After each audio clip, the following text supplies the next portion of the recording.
Ljubav je večna tema koja je budila i budi interesovanje i pažnju, bez obzira na to da li je dajemo ili primamo. Večeras ćemo pričati o ljubavi kao osjećanju, obavezi, potrebi da se bude sa nekim i uz nekog, kroz vreme, u prošlosti i u vremenu, u trenutku u kojem živimo. Temu sam obradila na primjerima srpskih vladara i njihovih ljubavi, odnosno na primjerima bračnih veza od vremena srednjovekovnih Nemanjića do bračnih veza Obrenovića i Karađorđevića. Trudila sam se da pri izboru vladara i njihovih ljubavi izdvojim zanimljivosti koje se prožimaju i kroz istorijske činjenice i kroz narodnu tradiciju. Nadam se da ćete me nagraditi svojim strpljenjem i da će naše večerašnje druženje u vama pobuditi veće interesovanje za istoriju i istorijsku nauku. Da bismo bolje razumeli ljubavi minulih vremena, najpre treba da se podsjetimo onoga što je brak nekada predstavljao i kakav je bio odnos u prošlosti prema ljubavi kao takvoj. Najstariji podaci o bračnim vezama potiču još iz 5. milenijuma pre naše ere. Istorija nam kazuje da su se brakovi najčešće sklapali radi obezbeđivanja ekonomske sigurnosti, dokazivanja vojne prevlasti, isticanja političke moći.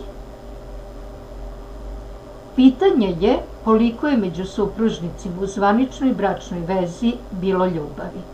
Niko ne isključuje mogućnost da je bilo ljubavi i u ugovorenim brakovima, ali je opšte poznato da je pored zvaničnih bračnih veza postojao i veliki broj vanbračnih veza. Ljubav u bračnim i vanbračnim vezama zasnivala se na dobro ili loše uspostavljenom kontaktu između muškarca i žene i obrnuto. Odnos koji se zasnivao na unapred ugovorenom braku nije se mnogo menjao kroz istoriju ni do savremenog doba. Izvestan pomak je učinjen tokom 20. veka, kada su se građanski brakovi počeli zasnivati na slobodnoj vezi, čak i kada su u pitanju pripadnici plave krvi. Pre nego što pređemo na glavni deo teme, ja bih postavila jedno pitanje svima nama. Tačno je da je naša večerašnja tema ljubav. Bez ljubavi svet ne bi mogao da opstane.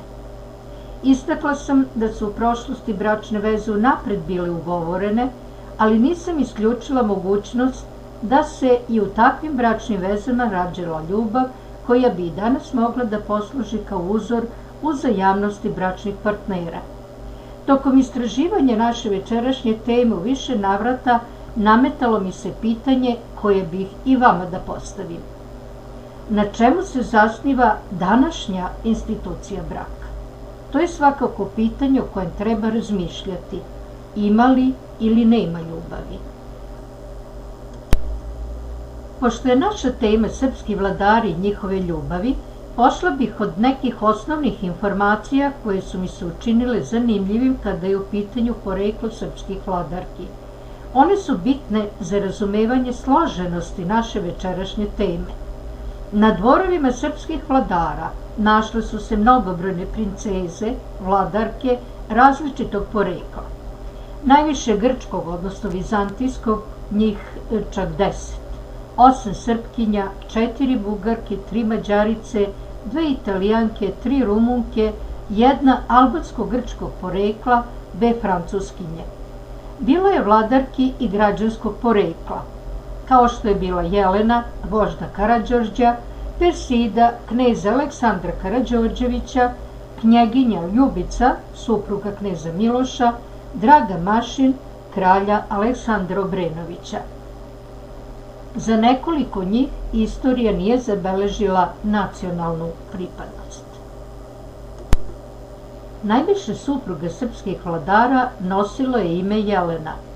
To ime nosile su supruge kraljeva Uroša, Milutina i Vukašina, cara Dušana, despota Stefana Lazarevića, Lazarja Brankovića i Stefane Tomaševića, kao i supruga vožda Karađorđa. Sledeće najbrojnije bile su Ane. Tako se zvalo 5 supruga srpskih vladara.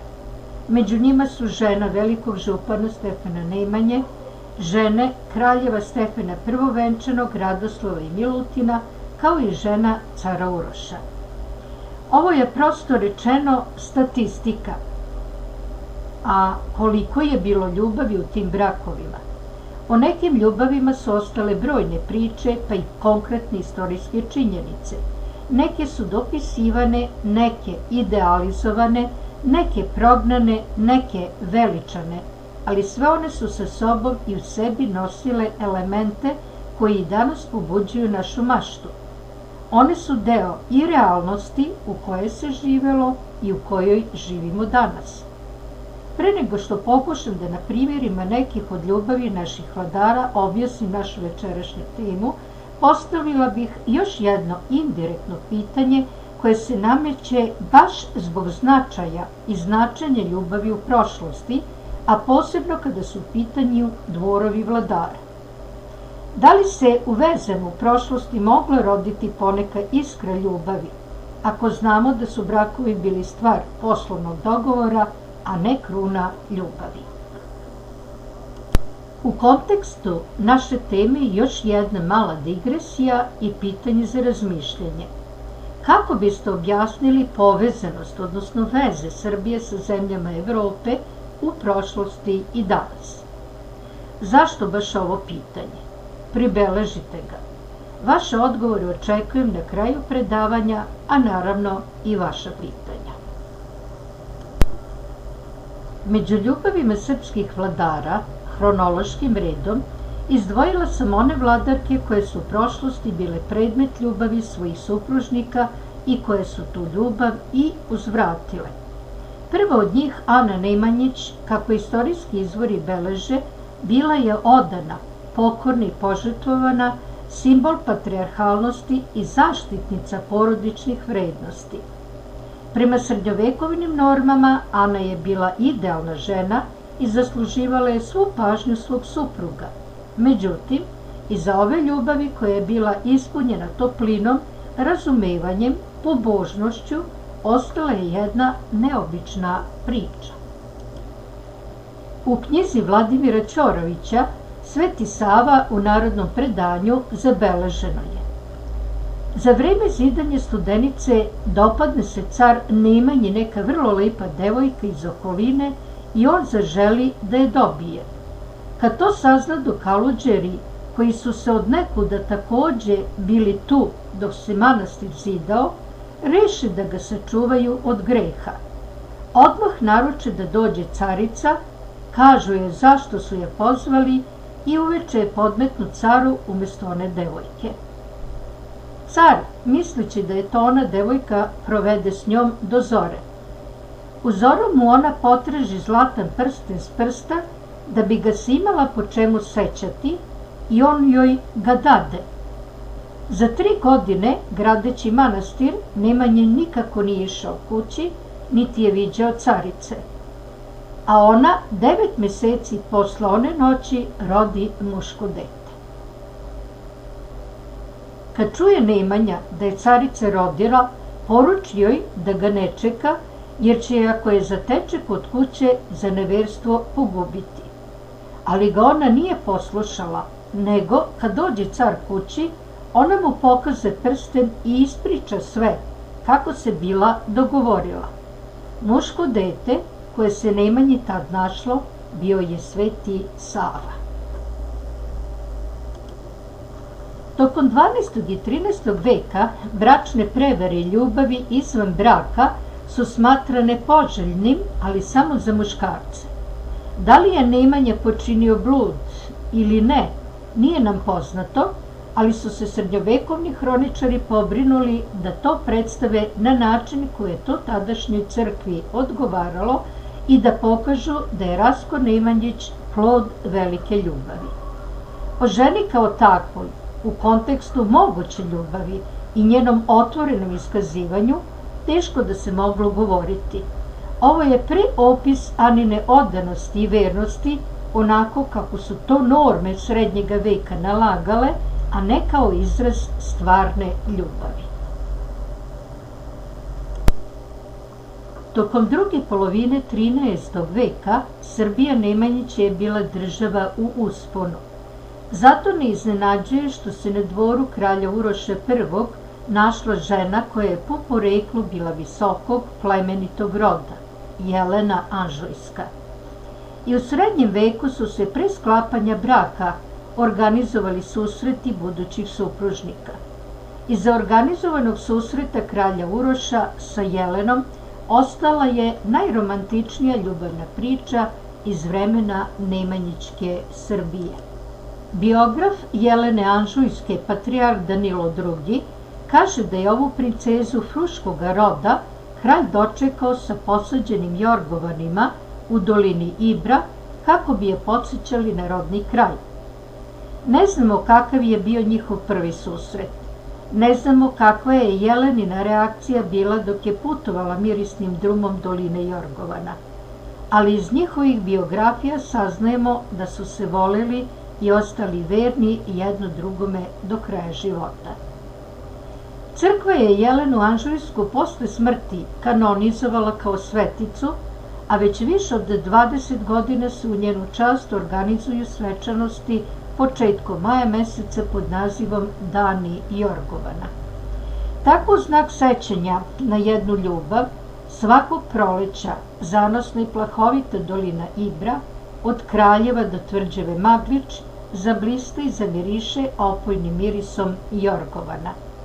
Dolina Jorgovana postala je oda ljubavi i nežnosti, uzajamnosti i poštovanja supružnika koji su uz ljubav uspešno rukovodili državničkim poslovima. Neosporna je činjenica da su se obaveznost brakom i ljubav stopili u jedno, a krajnji ishod je bila uspešna Srbija, privredno jaka i društveno stabilna. Kada je reč o Nemanjićima, u žiži interesovanja je svakako kralj Milutin zbog njegovih 5 brakova. Najintrigantnija priča o otmici mađarske princeze Jelisavete, čija je sestra Katalina bila udata za njegovog brata Dragutina. Kada se zagledao u lepu Jelisavetu, bio je oženjen po drugi put, ali mu to nije smetalo da javno iskaže i svoje osjećanja. Prema vizantijskom istoričaru Georgiju ili Grigoriju Pahimeru, on se prilikom posete bratu zagledao u Jelisavetu, iako se ona već zamonašila. Organizovao je otmicu i odveo na srpski dvor. Ona je bez obzira na crkvene kanone skinula monašku odeždu i udala se za srpskog kralja 1283. godine. Srpska crkva se oštro usprotivila ovom braku. Ova ljubav je trajala taman toliko da dobiju kćer caricu, odnosno Zoricu. Naredne 1284. godine Milutin je oterao Jelisavetu, najverovatnije zbog pritiska crkve, i zasnovao 4. brak. Milutin je državne interese uvek stavljao iznad ličnih. Tako je i njegov poslednji 5. brak po redu bio u skladu sa tadašnjim i vojnim i političkim interesima države. Taj brak je sklopljen sa vizantijskom princezom Simonidom. Oko njenog imena isplele su se priče o tome kako je znala da bude ljubomorna i eksplozivna prema kralju. Kakva je to bila ljubav ako znamo da je on imao 40 godina, a Simonida najviše 8?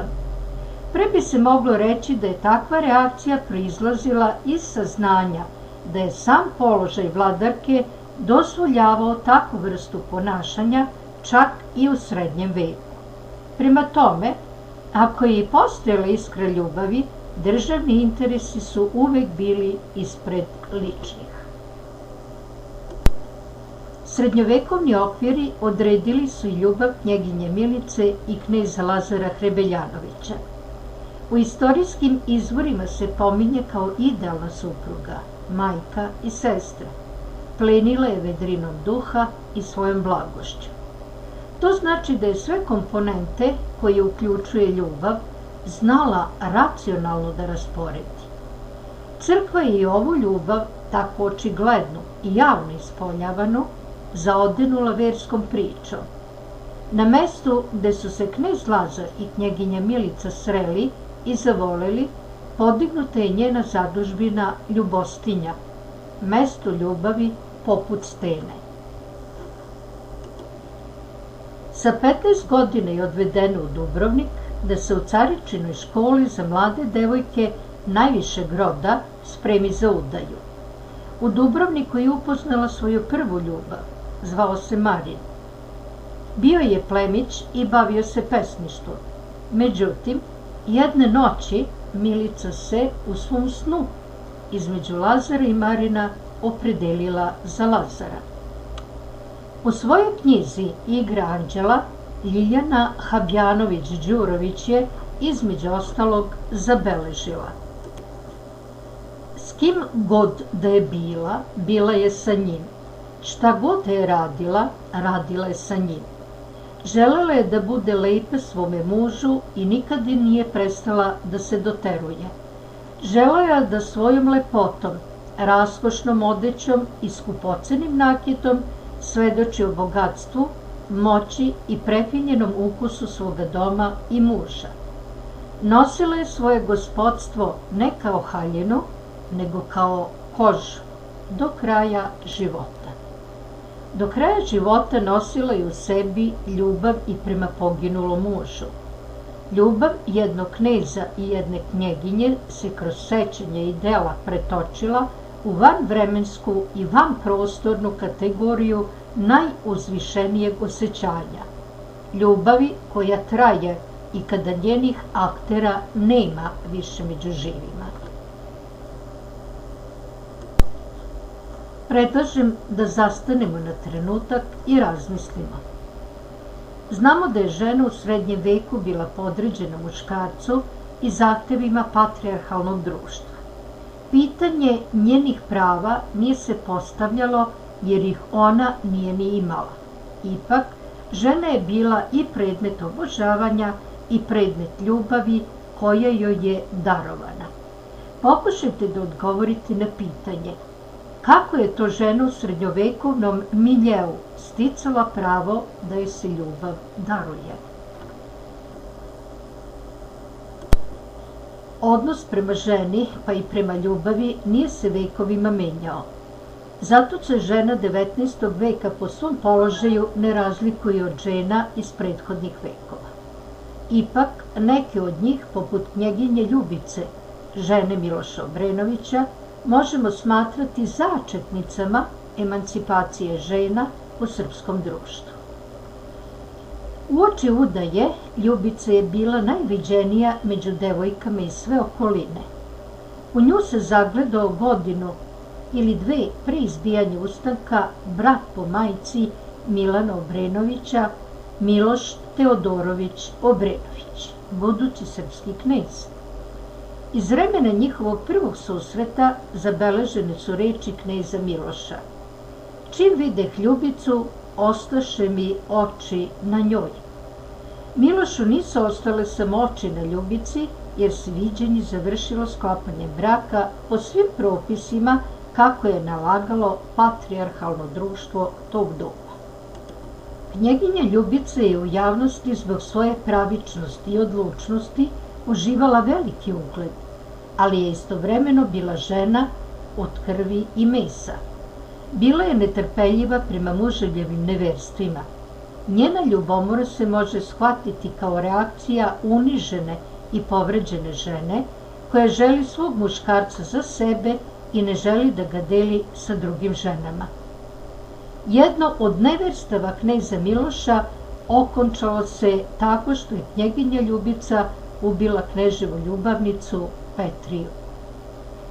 Ljubavni trougao, koji se neprekidno dopunjavao novim ljubavnicama kneza Miloša, nije slomio odlučnost knjeginje Ljubice da istrajava u svojim namerama, ani kneza da živi po svome. Burna ljubav, ljubav prepuna preokreta, završila se razlazom. Miloš je nadživeo Ljubicu. Ona je preminula u izgnanstvu 1843. godine, ponižena, povređena, zaboravljena. Persida Karađorđević, supruga kneza Aleksandra Karađorđevića, ambiciozna, odlučna i preduzimljiva, ostavila je dubok trag u srpskom društvu. Persida Karađorđević je u svetu muškaraca iskoristila prednost svog porekla, ali je bila i ostala odana i verna supruga. Nije zapostavila ni ulogu žene, ni ulogu majke, ni delatnost na javnom planu. Plenila je svoje neposrednošću i lepotom. Zato je svakako bila predmet interesovanja mnogih muškaraca. Očigledno je da je njena uloga u donošenju odluka kneza Aleksandra Karađorđevića bila dominantna.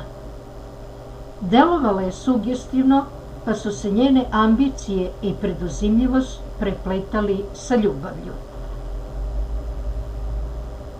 U javnosti ta je ljubav bila zvanična manifestacija skladne bračne zajednice, a iza zatvorenih vrata intima u koju je teško ko mogao da prodre. Skladan odnos bračne zajednice se ne bi mogao održati da knjeginja Persida i knez Aleksandar nisu, duboko u sebi, gajili ljubav jedno prema drugome. Persida nije bila vladarka iz senke, nego supruga koja je u stopu pratila i podržavala svog muža, mudra savjetnica i inicijator. Državničke obaveze i svakodnevnica bračnog života su se preplitali i činili su sklad koji ni u jednom trenutku nije bio poljuljan.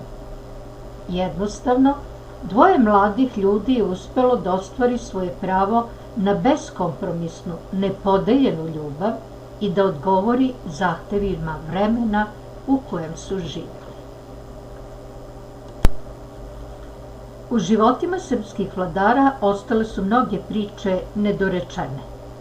Kada je u pitanju knez Mihajlo Obrenović, s pravom možemo da kažemo da je bio putnik, zanesenjak, boem, koji nije uspeo da pronađe svoju pravu ljubav.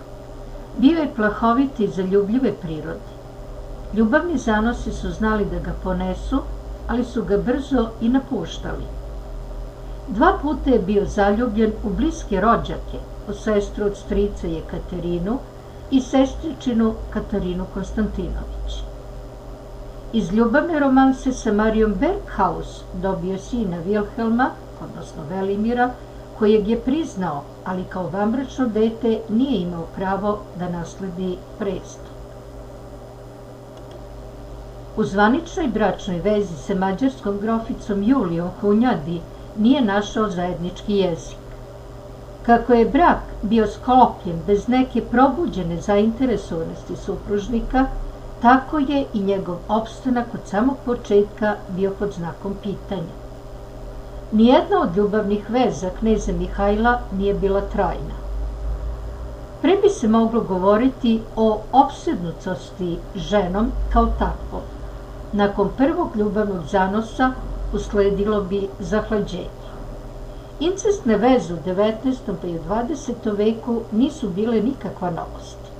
Međutim, evropska javnost, pa i javnost u Srbiji su postepeno menjali svoj odnos prema ljubavi i sve više se vodilo računa o moralnosti društva i pojedinca u društvu. Uz to, crkva je zabranjivala bračne i ljubavne veze među bliskim rođacima. Zato je javno mnjenje u Srbiji burno reagovalo na ljubavne ispade kneza Mihajla. Pokušaj da javno, državno spoji sa privatnim životom završilo se tragično pod samog kneca. Ubijen je 10. juna 1868. godine.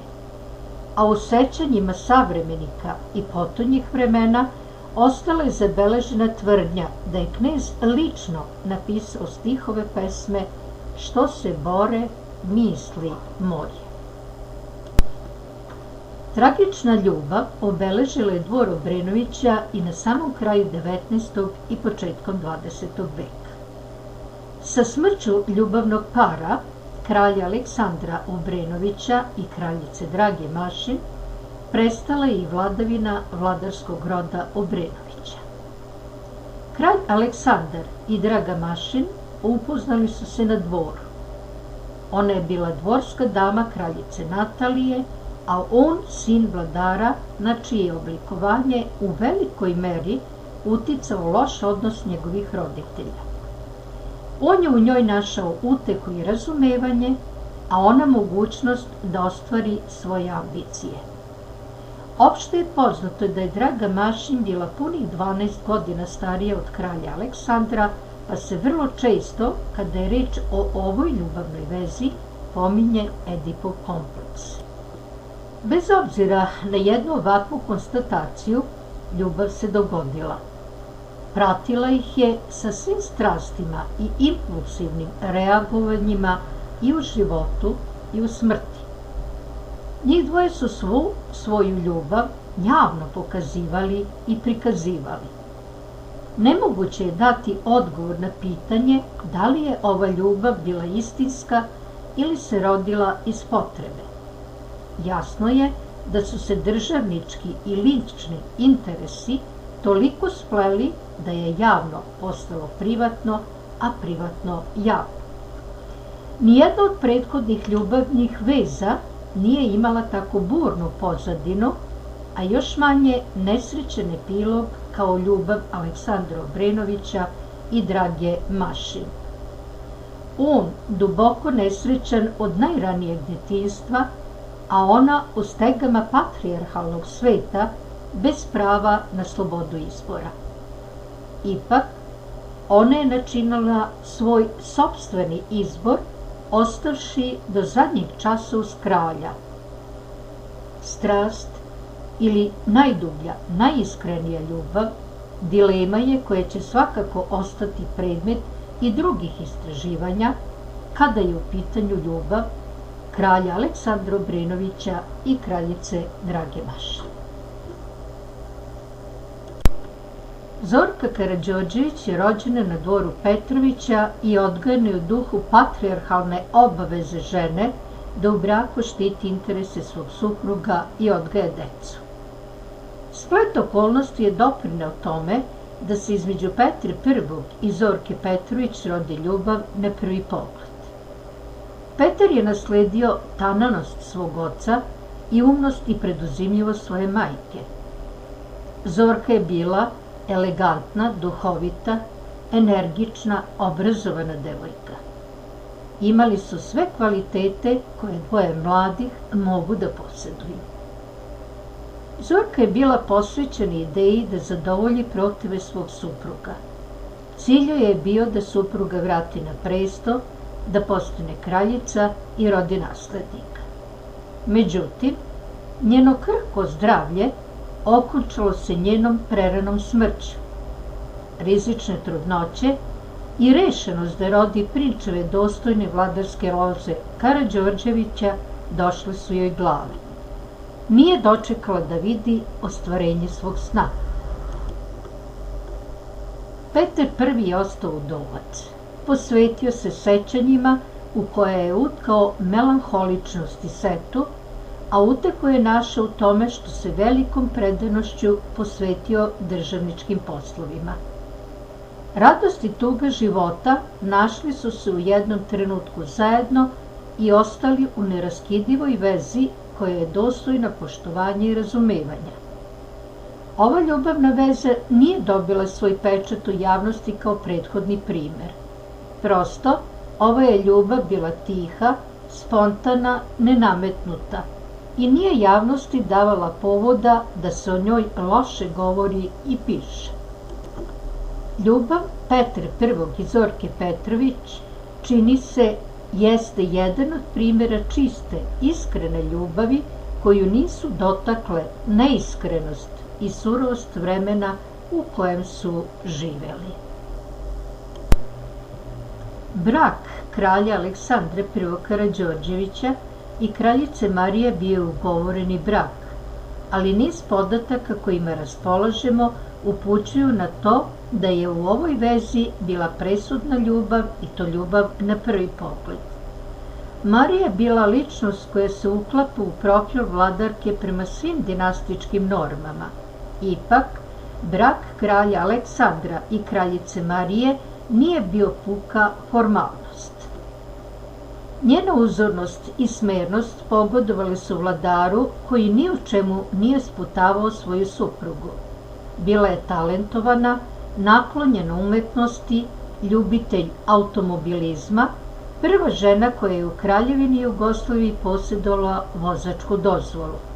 Da nije bilo razumevanja od strane kralja, ni kraljica ne bi mogla da iskaže svoje afinitete onako kako je to činila.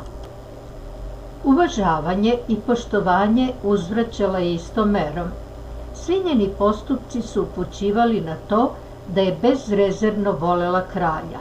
Koliko su bila duboka njena osjećanja, kazuje podatak da od 1934. godine, od ubistva kralja Aleksandra, nikada više nije skidala crninu. Prema našim običajima, složit ćete se, nositi crninu znači žaliti za nekim ko je zaista bio voljan. U ovoj ljubavi ni u jednom trenutku nije bilo sporno da li vladarka sme ili ne sme, prema važećim normama, da se bavi aktivnostima koje su bile neobične za ženu prve polovine 20. veka. Kralj i kraljica su pripadali krugu emancipovane elite i zato su bili oslobođeni onih stega koje su određene njihovim položajem u društvu. Ni javnost nije imala potrebu da se obrušava na njihovu ljubav, jer je ona bila deo njihove privatnosti i nije nanosila štetu državnim poslovima. U seni tuge za čovekom koju je voleo i koga je volela, kraljica Marija je posle 1941. godine provela ostatak svog života u izgnanstvu. Ako uporedimo brakove o kojima sam večeras govorila i ljubavi u tim brakovima, nameće se pitanje: po čemu su slični, a po čemu se razlikuju brakovi 19. i 20. veka u odnosu na srednjevekovne brakove? Dok razmišljate, rado bih vas podsjetila na neke momente na koje treba da obratimo pažnju i kada su u pitanju istorijske činjenice i kada je u pitanju naš pristup ljubavi i šta mi uopšte pod pojmom ljubavi podrazumevamo. Srpski vladari od 12. do 20. veka imali su ukupno 94 zakonita potomka, 53 sina i 41 kćer. Vanbračni potomci srpskih vladara poznati su uglavnom kada je riječ o novijoj srpskoj istoriji, dok se onim srednjovekovnim malo zna. Kralj Milutin je iz 5 brakova imao samo 4 dece, a knez Aleksandar Karađorđević i knjeginja Persida imali su 10 dece. Dece nisu imali kralj Radoslav i Ana Komnina, car Uroš i carica Ana, kao i kralj Aleksandar Obrenović i kraljica Draga. Brak je bio poslovni dogovor, ali nije mogao da eliminiše ljubav. Ljubavi srpskih vladara bile su prožete uzajamnošću i duhovnom povezanošću sa ženama koje su bile predmet njihove ljubavi. Ljubavi srpskih vladara bile su žene koje su umele da uzvrate ljubav u skladu sa normama koje je društvo njihovog doba postavljalo. Nekada su ljubavi vladara i žena koje su bile predmet tih ljubavi izlazile iz okvira postavljenih normi. Sve su te ljubavi imale i svoj početak i svoj završetak. Neke od njih bile su blagotvorne i pitke, posute cveće. Neke su bile opore i tužne. Ali neizostavno je tačno da su se rodile i da su trajale, bez obzira na sve norme koje su ih mogle ograničiti. Tokom istraživanja često sam bila u dilemi čemu da dam prioritet. Zato bih večerašnju temu završila sa 2 pitanja. Da li se u brakovima iz interesa i ljubav pretvarala u interes?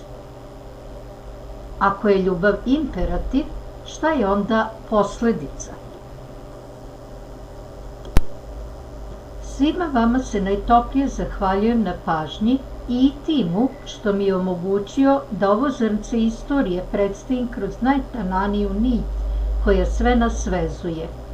Ljubav koja je u nama, uz nas i sa nama, jer istom merom i dajemo i primamo.